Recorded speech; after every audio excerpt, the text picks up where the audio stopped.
Class, welcome to lesson number 3. Today we're going to talk about gases a bit and some of the relationships between some of the variables that you can measure within a gas. So we have these 3 questions that we will be answering. What is the relationship between temperature and volume in a gas? What is the relationship between pressure and volume in a gas? And then what is the relationship between temperature and pressure in a gas? So at the end of class, you should be able to answer these 3 questions. Some of the ideas and theories that we are going to keep in mind, keywords, right? We've been learning about this theory, kinetic molecular theory. A reminder, that's the idea, right, that particles have energy and they have motion associated with that energy.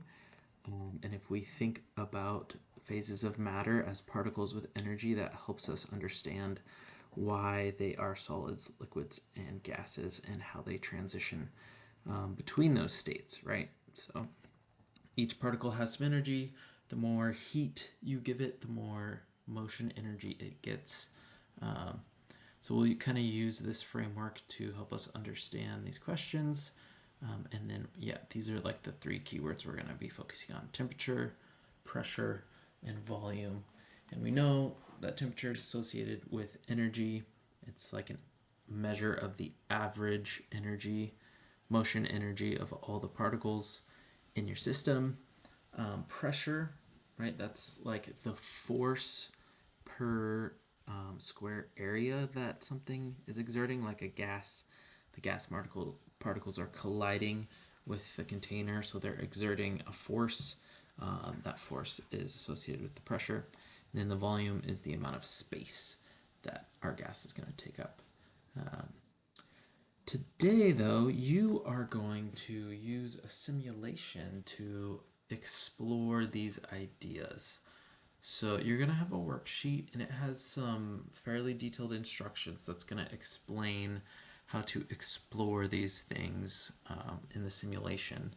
But before we do that, I want you to make some predictions. In science, a big part of science is making predictions based on what you know.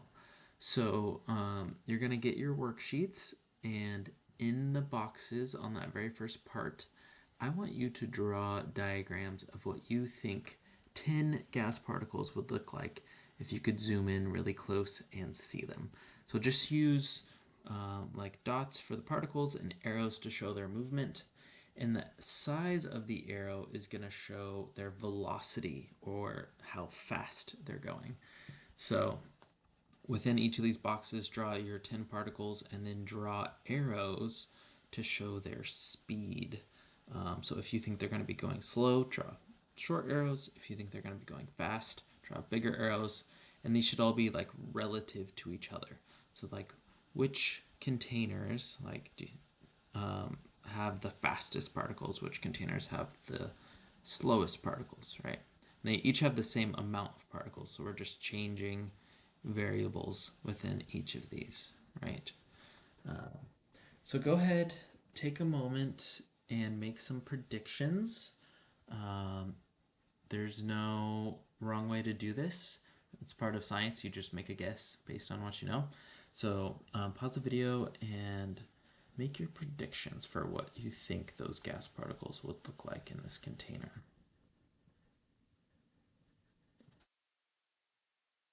So now that you've made your predictions, you are going to move on the worksheet to part 2, which has to do with this simulation. There are a bunch of options on this simulation. And you're mostly going to be working in this ideal setting, I believe. So just follow the instructions as they're given, but you're going to be like adding particles in there. You're going to be looking at pressures. So there's a pressure gauge over here. You're going to be looking at temperatures, right? There's temperatures that you can read. This is in Kelvin. It even will tell you the amount of collisions you have. You can add or take away heat, right? So you can make it hotter, you can make it colder. You have this pump to pump in more particles, right? So you can add in big, heavy particles or small, not so heavy particles. And you can also choose to hold constant things. So like if we want to know the relationship between two of these variables, like let's say we want to know how temperature affects volume, we want to hold constant the pressures, right? The pressure can't change if we're investigating the relationship between these two things, because you can only be looking at two variables at a time. So keep that in mind.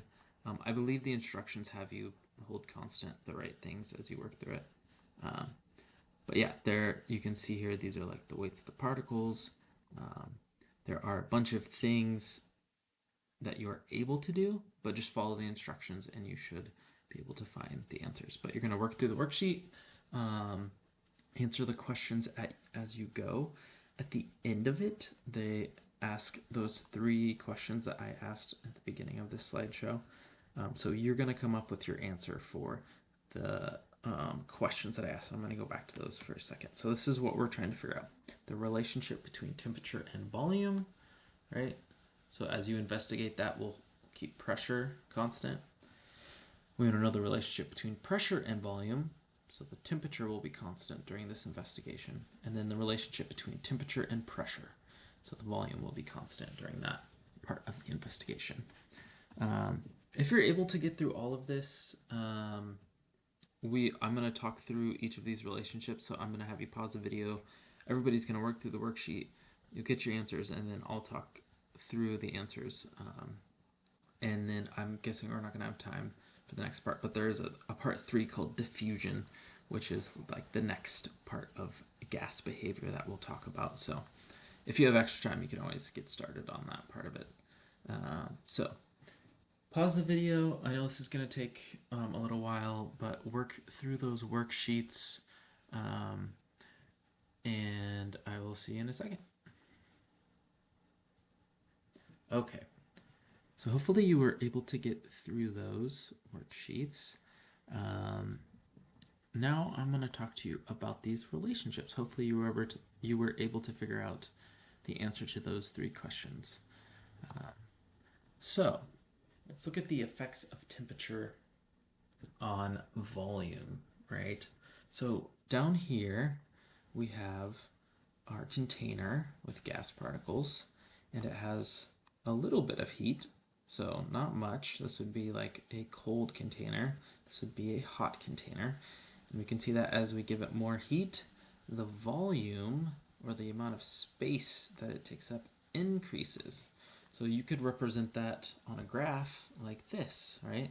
As the temperature goes up, the volume goes up. So you get this nice linear graph. And you can, yeah, here's the word it says. Temperature increases, volume increases. The inverse is true. As temperature decreases, the volume will also decrease. Look at pressure and volume, right? We again have these containers.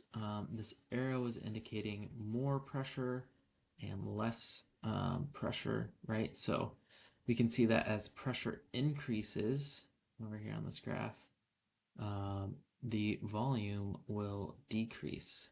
And as the pressure decreases, right, the volume increases. So we get this funny looking graph. And we can see that here, right? More pressure, we're pushing down on the particles. They will get more smashed together. They will take up less space, right? This is because gases take up the space they're given. So if you push down on them, you give them less space. If you decrease the pressure, they can take up more space, right? So to think about this in terms of kinetic particle theory, as the temperature of a gas increases, particles gain more kinetic energy, right? Particles collide more frequently with greater force because they're going faster, right? Imagine walking into a wall. That would be like you at a low temperature and then running into the wall. That would be like you at a high temperature. So particles are going to spread out to maintain a constant pressure. So if we keep pressure constant, volume must increase when we give it more temperature because there's more energy, right? The pressure, right? An increase in pressure forces gas particles closer together. This is what I said earlier, right? the same number of gas particles occupies less space. The volume decreases. And the inverse is true um, when you decrease the pressure, right? When we think about temperature and pressure, we have this nice linear relationship. So as pressure increases, or sorry, as temperature increases, pressure increases if we're holding volume constant, right? And this is again, we can think about the kinetic energy of the particles. As temperature increases, we're giving the particles more and more energy, and so they are pushing harder and harder on the container, right? If they can't alleviate that pressure by increasing the volume, the pressure itself will just go up with the temperature. So we get this nice linear relationship.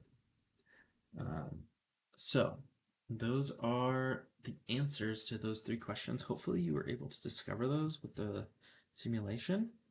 If you have extra time, I would love for you to start that part three, the diffusion, and we will talk about it next week, but you can work through that if there's time. All right. Hopefully, well, I will actually be there next week. I'm not sure if I'll be there in time for this class next week, but I will be in Italy. So I will see you all very soon. Bye.